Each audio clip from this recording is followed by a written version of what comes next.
Lochmaddy Adventures, where laughter fills the classroom as learners dive into Gaelic, pronounced Gaelic, conversation practice.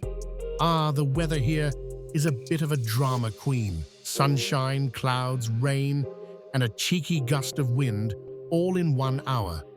Stepping into the TC building, where creativity comes alive in its art gallery. We checked out the Calmac Ferries exhibition, a feast for the eyes. Outside the post office, someone's holding a parcel.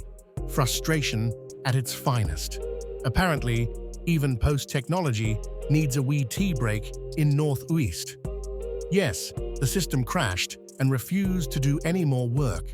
And to wrap it all up, remember, mobile phones are only as good as the mobile phone mast signal, if any, Wi-Fi connection, if any, and electricity supply in between power cuts.